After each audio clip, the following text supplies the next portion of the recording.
Hey Laura, Nicole here. Happy to be doing your forecast. It's always fun to work with you. So we're going to take a look today with your forecast. We're going to take a little look first we'll start out with the progressed moon, and as well as taking a little look at some of your transits that are happening right now.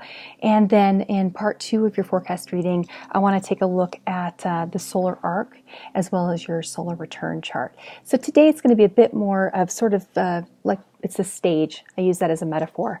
We're going to sort of set the stage, and then as we watch the transits, it's kind of like the actors on stage, and even more so when we look at your solar return for the year. It kind of shows us month by month what's, different things that you may have come into your life that you may or may not be expecting. Okay, so let's start first of all. I love the progressed moon because the progressed moon, as it moves through the zodiac signs, it spends, about 30 months in each sign. So it's like 2.5 years.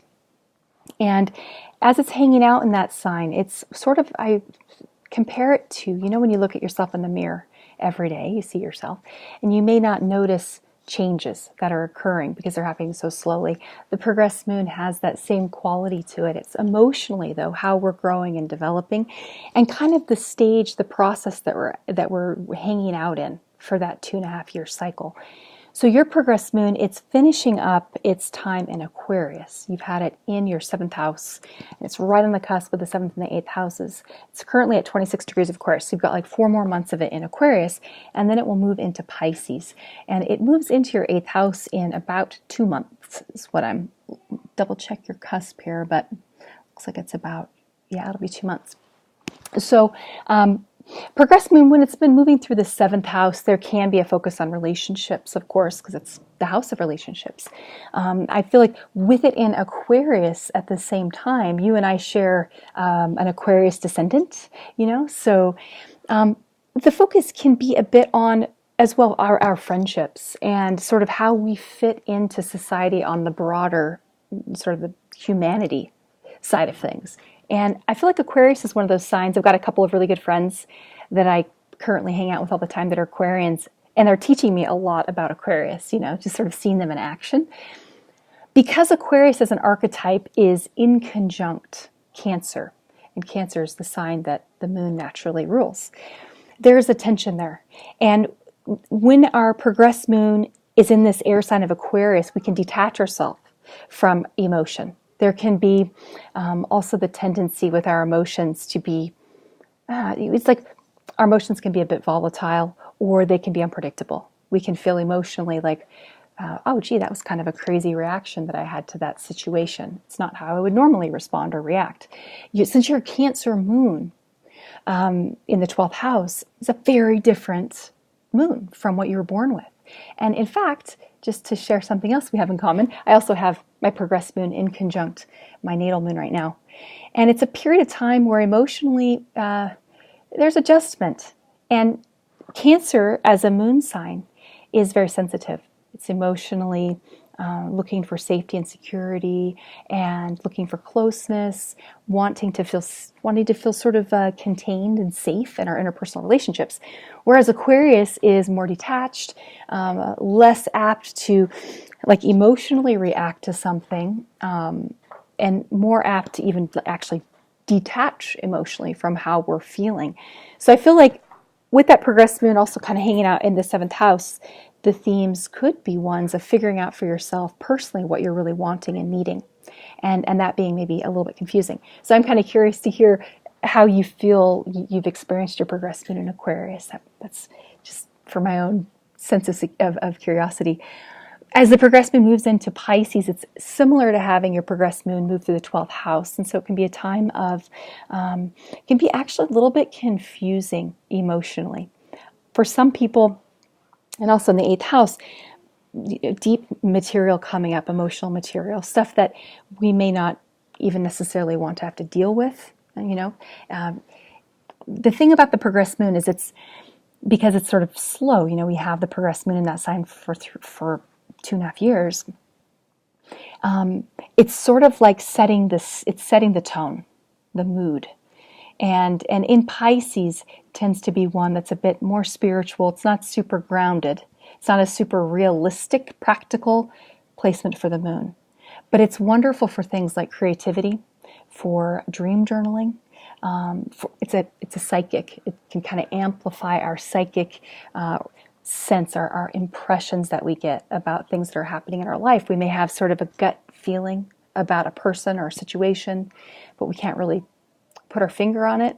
And I think the trick with the progressed moon as it's moving through Pisces is to learn to trust your intuition, learning to kind of have faith in how you're feeling about a person or a situation, or if you just have this sort of, as I said, it's kind of a gut reaction to someone or something, to really listen to that, because it's a period of time, I believe.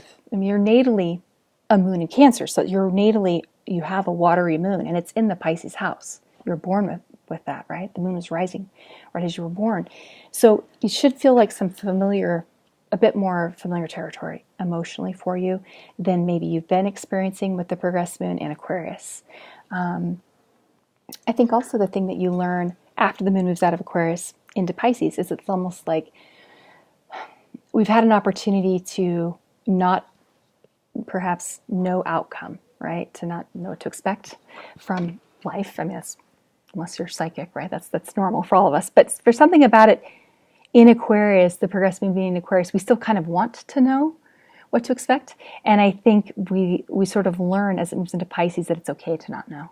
So faith is really, I believe, something that can be built by that progressed moon's in Pisces. Okay, I'm just taking a look here as far as, we've got Uranus this year in May. It's going to be moving into Taurus. So for you, since you've got a lot of planets right at the end of Aries, you've been experiencing Uranus over sort of Ceres, Chiron, Mercury, and your Sun. So this to me feels like a period of time where there do tend to be certain liberation that happens to us through almost a restlessness. We may have in our life in the past done things a certain way, and when Uranus comes to conjoin with the Sun, our life tends to change, and usually it's because we ourselves are individuating and growing and changing and throwing off old identities and opening ourselves up to new identities. So it can be a time where I sort of say that Uranian transits are like you just can't, zero, F's, fill in the blank, given, that saying. Pardon my French, but I mean, it's kind of the perfect, it's quite literally, Uranus just doesn't give any F's. The Uranian energy is very much about detaching from kind of caring anymore. So when it's on the Sun, we tend to have big shifts in our identity. So for some people, they might just go do something that they never would have done before. You've got the Sun as the ruler of your first house, your rising sign, your Leo rising. And I feel like also your Sun and your ascendant square each other. It's an out-of-sign square, but they do. And Uranus also, as it moves into Taurus, will be squaring your ascendant-descendant axis, which feels like a time, I've watched this happen to other people, where my needs versus that of a relationship, if I'm in a relationship or I'm wanting a relationship, they really tend to change. There can be some crises that come up for you as an individual that may have to do with how you do relationship.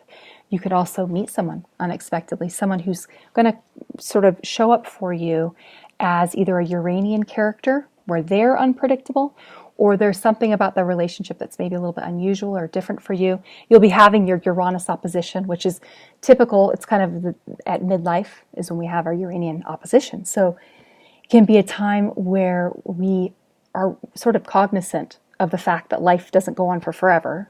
And if we've been living our life in a certain way that's not serving us, it's time where we liberate ourselves. We free ourselves from feeling obligated. So you see people get divorces, and you see people, go buy the crazy sports car, make decisions sort of spur of the moment, very spontaneously, that sort of lead to them.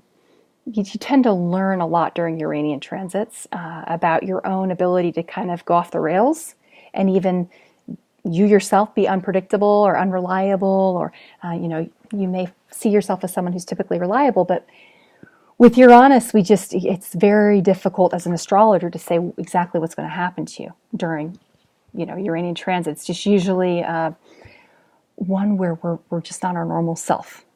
And what that looks like is, not super easy to say. So I am curious to get a little bit of feedback from you before we do the solar return, and for you, sort of what's been going on with you in your life. And Uranus is in your 10th house. It's been in your 10th house for a little while now, and that is the house that has to do with what shows. Think of 10th house is reputation, career. It's how we're being seen in the outer world. It can also be if we're married, the fact that we have the title Mrs. or Mr., as a married person.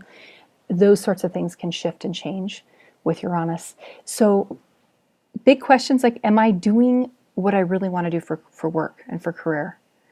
Do I care anymore about doing things sort of the right way? If I was on a career path that was responsible or sort of respectable, we sort of feel it's like, is this all that there is? So that may have happened for you already. It might be something you've already experienced, or it might be something you're experiencing now, a little bit of restlessness with work. And I think as Uranus moves into Taurus, it's going to be this entire year squaring your ascendant-descendant axis. So the self and what you want and need, and how you're taking action, and how you're following through on your responsibilities to other people, as well as your relationships, you may experience some big changes in that area. Okay. All right. What I'm thinking I'm wanting to do for you, because I really want to spend the bulk of your time on your solar return and looking at your solar arcs. So I'm just going to take a little peek at some of the other transits for you this year, and then I want to save the rest of the time for your solar return, okay? Okay, so just very quickly kind of buzz through the transiting planets, and we're going to start first with, we've got all these planets this year in Capricorn. So Saturn and Pluto. Saturn is joining Pluto this year in Capricorn, and Mars has, been zooming through Capricorn as well. And we sort of think of Mars, Pluto, Saturn, we sort of think of these planets as being ones that are more challenging, traditionally the malefics. I think also of Mars as more of a trigger when it's a transiting planet. You can look at sort of the ephemeris, and once Mars comes and makes, it's almost like it's like a lighter. And with it, you've got them in your 6th house. So this is the house of health and work. It does have to do with if at work you're feeling run down, if you're feeling like you're working a lot, if you're feeling a bit burnt out even. That's really common with Saturn in the 6th. And you would have had Saturn as it was moving through Sag in your 5th house. So that can be a period of time where we're... okay, it's kind of great because you and I have the same ascendant, descendant. We've got the same angles. And so, same ascendant, descendant. And I can say personally, Saturn in the 5th it's been work, lots of work, burdens and weights personally that I've had to take care of. And you may have been experiencing something similar. It can almost feel like Groundhog Day at times. With Saturn in the 6th, the focus can become, it continues to be this sort of daily, sort of making your list, checking off your list, getting your things done, making sure that, you got all your ducks in a row. But at the same time, with the Uranian influence you have, that's on your sun and squaring your ascendant-descendant axis, you may also feel restless, like you don't want to have to do all the stuff on your list, or things might even come up that are outside of yourself, outside circumstances where you get distracted from sort of getting all those things done. It's just sort of a little bit of a push-pull energy between the Saturn and the Uranian influences you have this year in your chart. And Pluto for you it's in your 6th, so we're not going to worry too much about Pluto. You do have Pluto opposite your moon this year. And so emotionally, along with your progressed moon moving into the 8th house, that's some heavy-duty emotional material. We can be obsessive. We can feel emotionally like charged and almost compulsive. For you, your moon is not, it's the ruler of Saturn and your moon, of course. You don't have any houses that land in Cancer because Cancer is intercepted in Porphyry, at least.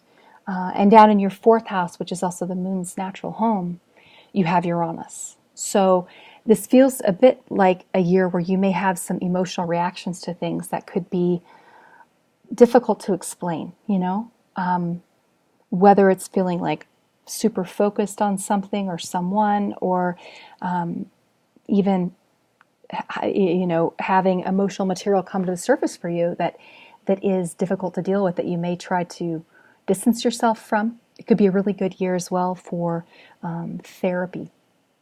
I think all of us probably at some point in life could really use therapy. This in particular, because the moon, it ties into your childhood.